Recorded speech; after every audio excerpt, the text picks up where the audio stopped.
The NFL has suspended Denver Broncos safety Kareem Jackson for 4 games. What type of impact will this have on the Broncos if the suspension is upheld? We'll discuss that and much more in today's brand new episode, Locked on Broncos. You are Locked on Broncos, your daily Denver Broncos podcast. Part of the Locked on Podcast Network. Your team every day. The blows keep coming for the Denver Broncos as safety Kareem Jackson has been suspended for 4 games, a punishment handed down by the NFL after Sunday's hit against Luke Musgrave of the Green Bay Packers. How might this impact the Broncos in this 4-game stretch he could be up for missing here? Welcome into a brand new episode, Locked on Broncos, your daily Denver Broncos podcast, part of the Locked on Podcast Network, your team every day. Thank you so much, Broncos Country, for tuning in, making us your first listen of the day every single day. Just a reminder, you can get this podcast for free on YouTube or wherever you get your podcast. We appreciate all of you in Broncos Country, especially all you everydayers out there. I'm Cody Roark, Broncos reporter from Mile High Sports, joined alongside by Sayre, Bedinger, site expert, predominantlyorange.com. Today's episode show is brought to you by our friends over there at the Game Time app. Download the Game Time app, create an account, use code LOCKEDONNFL for $20 off your first purchase. Last minute tickets, lowest price, guaranteed. Sayre, I'm not very happy with the NFL right now. And look, you probably see why. We talked about this a little bit in our Locked on Broncos post-game report. I don't know what the NFL wants defensive players to do today. And this just isn't about Kareem Jackson. You look at how defensive players are being penalized and fined for everything that you can think of, minimal contact, big contact. And all of a sudden, the transition, it feels like this league is moving towards the NFFL, the National Flag Football League. We've seen the product on the field on Sundays, not just in Denver games, all around the NFL, primetime action, where the game is littered with flags. I'm tired of it. The game that I think you and I grew up watching guys like Brian Dawkins, John Lynch, Troy Polamalu, Ed Reed, Bob Sanders, almost did decapitate people on the field. That game is dead. The game is no more. The NFL, in my opinion, I think is a big joke. I think it's a joke for how they handle it. They preach so much about player safety, yet, they talk about how player safety is so important. They're going to find these guys all this money. But at the same time, when these guys are out of the league, they won't do anything to take care of these players after the fact. Now, Kareem Jackson, let's get to the point of topic here. Sorry for my rant here, folks. Kareem Jackson suspended 4 games here by the NFL for his hit on Sunday against Luke Musgrave. I'm not a big fan of that. For me, I felt like, okay, hey, they might look at a suspension, but a 4-game suspension? Come on. That's way too much in my opinion. I don't agree with it. I don't like the call one bit. I don't like it either, Cody. And to your point, I mean, man, there was a time back in the day where you remember watching the post-game show on ESPN after all the late afternoon games had finished up, and Chris Berman and Chris Carter and all those guys, they had a segment called Jacked Up. I feel like Kareem Jackson would have been the weekly star of Jacked Up, like you're mentioning. I mean, guys like Troy Polamalu, Brian Dawkins, John Lynch, Sean Taylor, the late great Sean Taylor, they were known for creating big plays for the defense. Our own Steve Atwater, the Broncos Hall of Famer, known for creating big plays for the defense by, these jaw-dropping hits that were you cringe watching at home because you're like, oh dang, I hope that guy's okay, but that was a sick hit, and Luke Musgrave, he completed the catch, he got up, he wasn't even hurt on this play, and I realize that's not the point, but man, it does feel like Kareem Jackson's being made an example of, like you mentioned, a 4-game suspension. Kareem Jackson reportedly will appeal the suspension, which will likely get it reduced down to 2 games probably, right? Because he's already been fined nearly $90,000 already this season. He's already been ejected twice. And now you're talking about 4 games without pay for Kareem Jackson. So that is egregious. I mean, the NFL has already taken so much of his 2023 salary, which it's ridiculous. And Kareem is out there. He's playing hard. He's trying to create for the defense by hitting hard. That's what he's been hired to do, to go hit guys, to go make tackles. But like you said, eventually, I mean, if the NFL really wants to avoid any sort of hitting, I mean, the hit on Luke Musgrave, let's call a spade, Cody, it was a clean hit. Kareem Jackson, we were just talking about this before we started the show. When you go to tackle somebody, by the very nature of how our anatomy is, from head to toe, right? your shoulder comes before or after your head. People, let's just discover this all together here on Locked On Broncos. Your shoulder, it actually, Cody, it comes after your head if you're reaching forward or if you're going forward to make a tackle. So naturally, the head is going to be the first thing to go forward. Doesn't mean that he was leading with the helmet, and he hit Luke Musgrave in the shoulder as well. So it was a trash call in the game. And I know that the Broncos and their players have been furious about it, which I think has been great to see. You see comments from Justin Simmons, PJ Locke after the game, a number of other former players sounding off on the NFL really screwing Kareem Jackson, for lack of a better term here. I mean, it's just 4 games without pay. I mean, that's insane. No, it is. And look, the NFL Vice President of Football Operations, John Runyon, a former offensive lineman. So not a guy who's fast or would know anything about how fast the game is for safeties and wide receivers, defensive backs, that flow of where that contact's initiated. He played a little bit of a different level of the field here. So for him, the thing that I take issue with him saying in this exactly to Kareem Jackson, he writes this as a former player. On the play in question, you delivered a forceful blow to the head and neck area of a defenseless receiver, whereas it was actually the shoulder, but they're deeming the shoulder as the head and neck area. I don't know what else you want from guys here. When you had the time and space to avoid such contact. All right, let's talk about this. How is an offensive lineman who's over 300-something pounds, doesn't run anywhere near a 4.5, probably runs like a 5.5 40-yard dash? How the hell would he know how a DB and a safety who's coming downhill, where the goal of the defensive back, by the way, is about dislodging the football, knocking away, preventing a player from catching the ball? How would he know about time and space? That's where I have a major issue. And to be honest with you, I hope Kareem Jackson brings this up, because when you're playing this game, and if you're at the game, Sayre, you saw it, watching these guys play in person, it is different. It is so fast. It's unpredictable. There's always going to be chance and risks for contact, right? But to say that he had time and space to make that adjustment, miss me with that BS. I don't like it. I think this is a horrible look here for the NFL. I'm a defensive player, man. I love football where you can be able to hit guys. And obviously, I'm about doing it the right way, right? I didn't think what Kareem did, I don't think there was any ill intention for what Kareem did there. Now, right, I think we can go back to week 2 against Logan Thomas. He launched himself. Yes, he did leave his feet. That one right there, in my opinion, okay, that's a great argument to maybe be had there on Kareem. But I know Kareem Jackson. Kareem is not a dirty player. Kareem is a guy who plays hard. Kareem has played this way throughout his entire career, but now this is becoming a narrative about him and that he's this type of player. He's a competitor. He's a guy that you want on your team. And I tell you what, like, I would have loved to have a guy like him on my team, a guy who's going to come up and thump. We've talked about it ever since he's been a Bronco from year 1 all the way to now. He's always had there's one hit in a game where he changes and sets the tone for the game. That's what you love about defensive football, and it's dying in the NFL. I'm not very happy about it.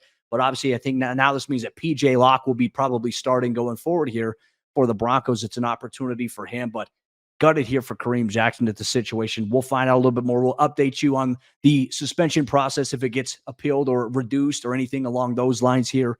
As Sayre had mentioned, Kareem is expected to appeal the suspension here. We'll see where it goes, but we'll give you coverage here on Locked On Broncos. But shifting gears to another note, maybe a less rant-filled and angry frustration type of vent that you're going to get from us here on today's episode of the show. We're going to talk about what we liked from Sunday's game against the Green Bay Packers, a couple of young players who stood out, and what we want to see from them building on going forward. Well, you're going to get all that on today's episode, Locked On Broncos. Today's episode of Locked On Broncos is brought to you by our friends over there at LinkedIn Jobs. And these days, every new potential hire can feel like a high-stakes wager for your small business. You want to be 100% certain that you have access to the best qualified candidates available. That's why you have to check out LinkedIn Jobs.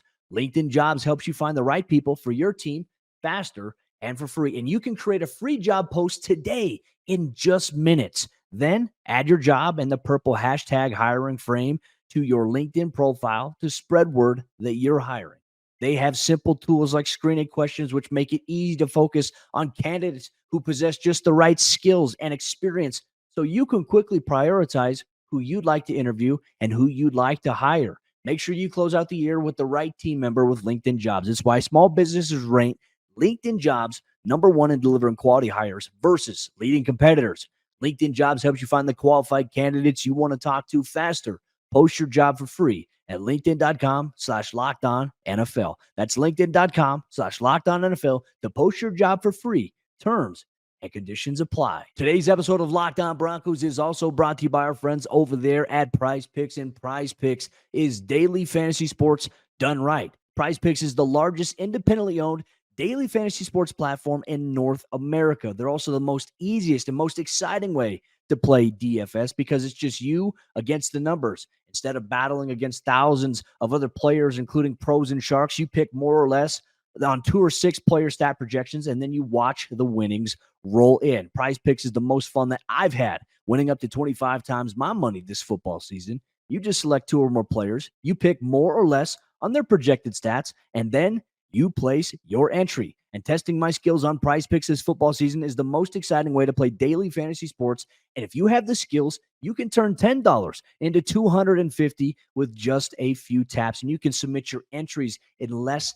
than 60 seconds. It's convenient, it's easy, and more importantly, it's manageable. And on top of that, Prize Picks now offers Apple Pay for quick and easy deposits into your account this football season. So make sure you check it out today and get in on all the action that Prize Picks has to offer you through football season. Not only that, they have other sports that you can play more or less on in terms of player projected stats. And you can get into all that action. Go to prizepicks.com/LockedOnNFL and use code LockedOnNFL for a first deposit match up to $100. Once again, go to prizepicks.com/LockedOnNFL and use code LockedOnNFL for a first deposit match up to $100. There was a lot to like from the Denver Broncos 19-17 win against the Green Bay Packers, both offensively and defensively. Maybe some things that the Broncos can utilize to start stacking some victories maybe as the season goes along. There's 10 games left. We'll see what happens here starting in week 8 against the Kansas City Chiefs. Can they build on what they did against the Packers? We're going to discuss it.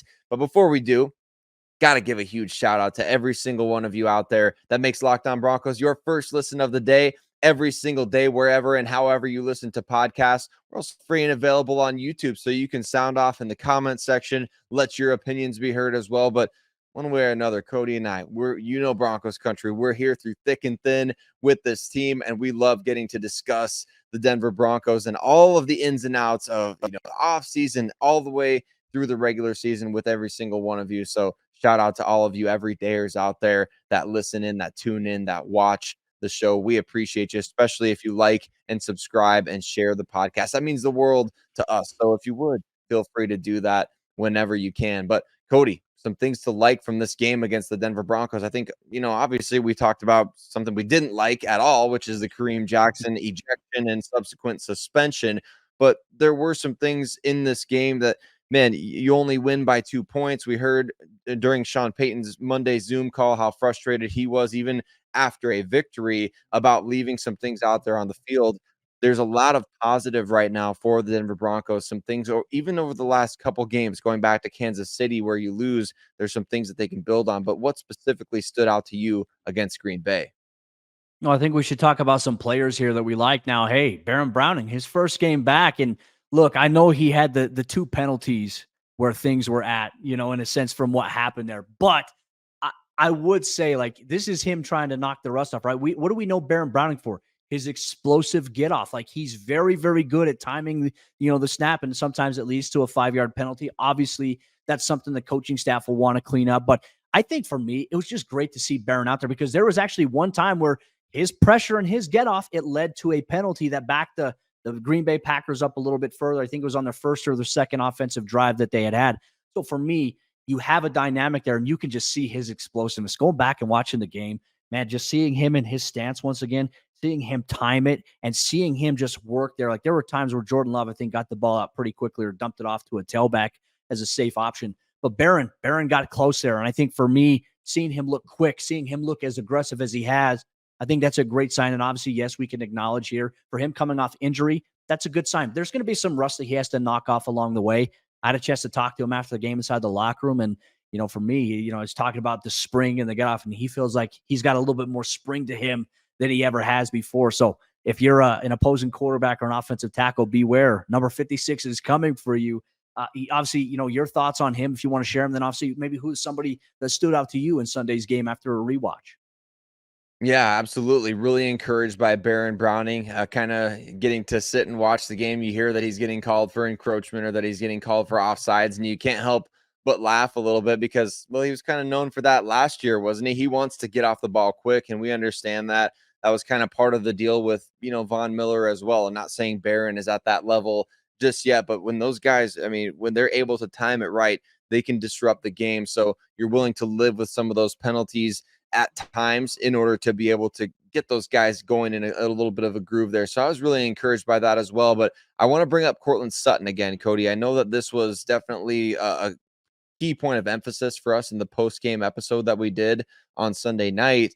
But man, Courtland Sutton, this statistic from Pro Football Focus really stood out to me. Against the Packers, he had a perfect 158.3 passer rating when targeted. So we've discussed the eye test with Courtland Sutton. He's been passing the eye test in recent weeks, dating back to that big catch against Kansas City and few plays before that he was making. And then obviously against Green Bay, he capitalized on every single target that he received, 6 for 6, right? With the touchdown, his 5th touchdown of the year. And it feels like Courtland Sutton has slowly but surely been stacking these games on top of each other, giving the confidence that maybe he is that wide receiver one in this offense.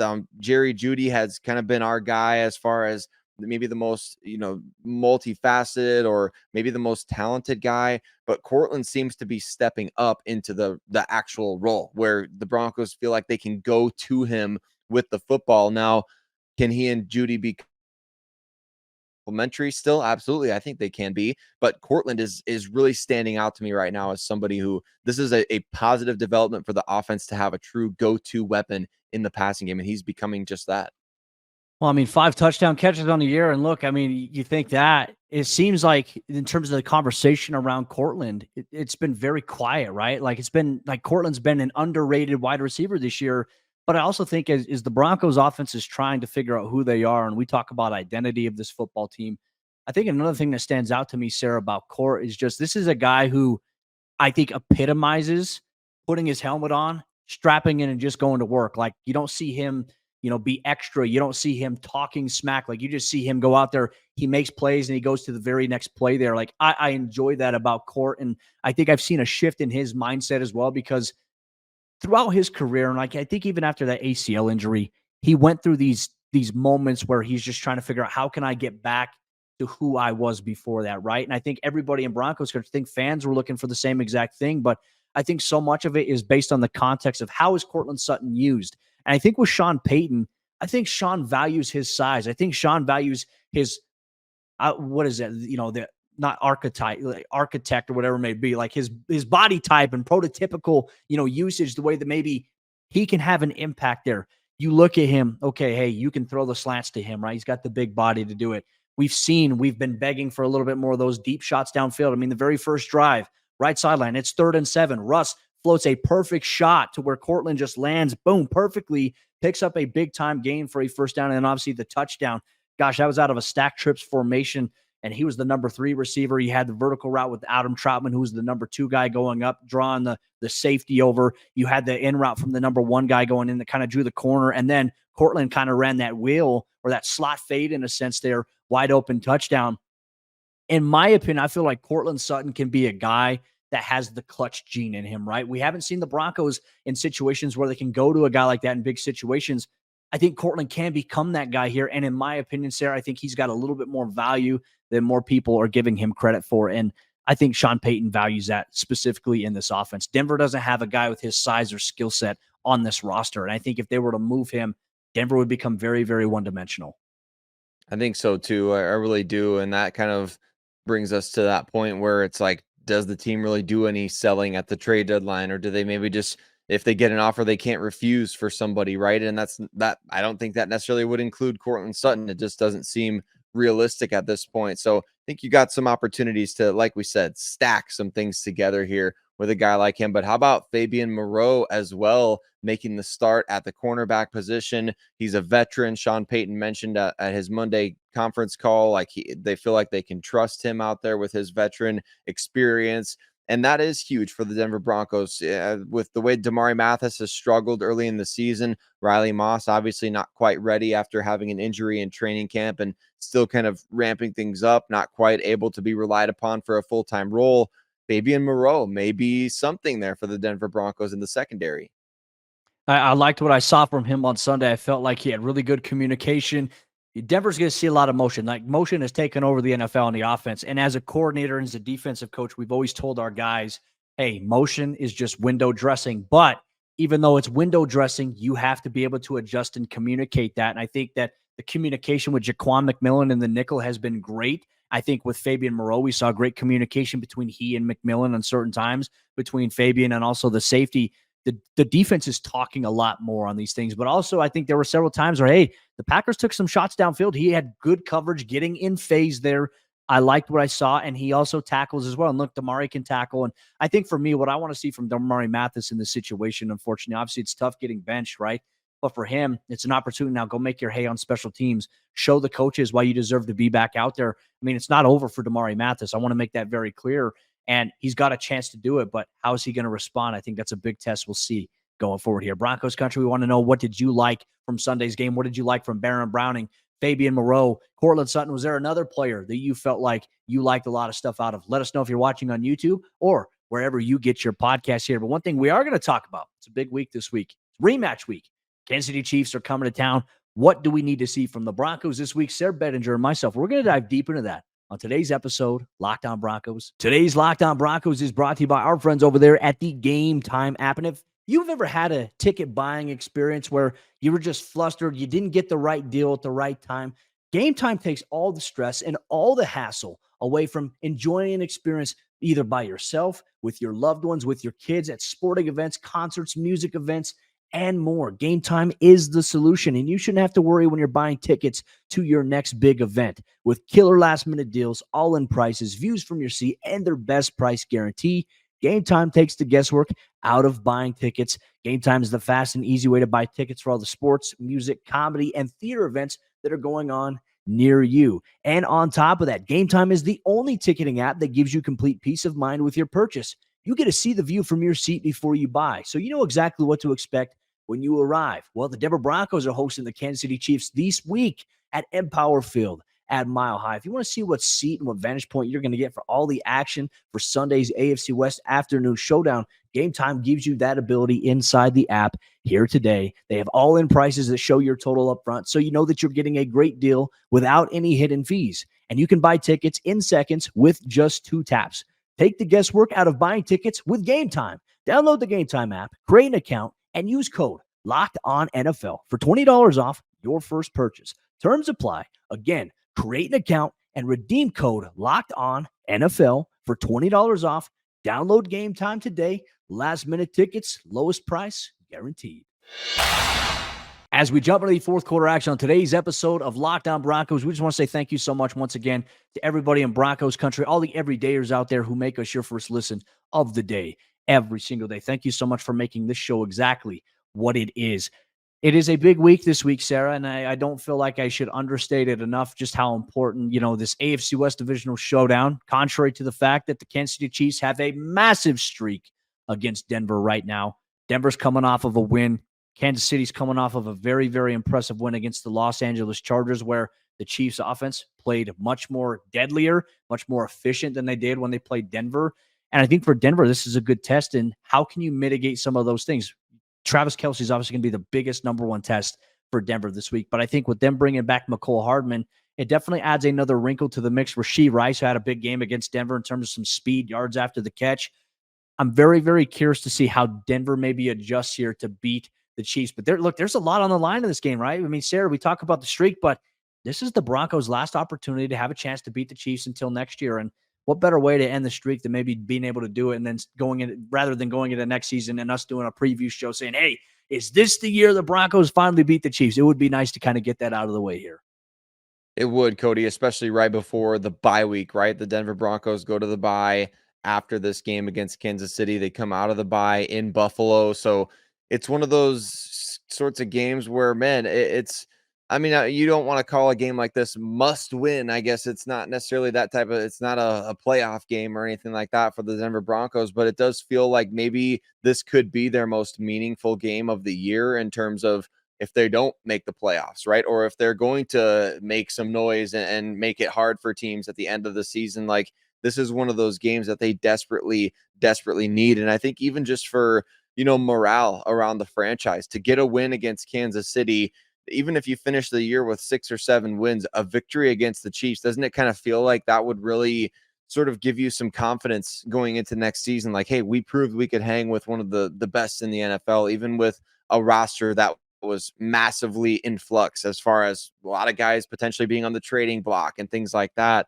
If you can beat Kansas City, I think it would speak directly to what Sean Payton is asking for, which is that quote unquote perfect game from his team, right? He said he was driving around upset after the game because, you leave the touchdown on the board early in the game, or you have the play action boot that you miss. Russ could have made a better throw. Javonte probably could have caught it anyway. So there's different things like that over the course of game. The Broncos need to find ways, especially against Kansas City, to just stop beating themselves. Are they getting in their own head when they play Kansas City? All these weird things are happening. The bad pitch, that was the Kansas City game, wasn't it? Whatever it was, there's a lot of crazy stuff that seems to go on whenever the Broncos do play Kansas City, to where they just don't have the ability to they have no margin for error, right? And so that's what I think we need to see in this game against Kansas City, just some mistake-free football. And hopefully, hey, if you play mistake-free football against Kansas City, you got a chance to maybe keep that winning feeling going.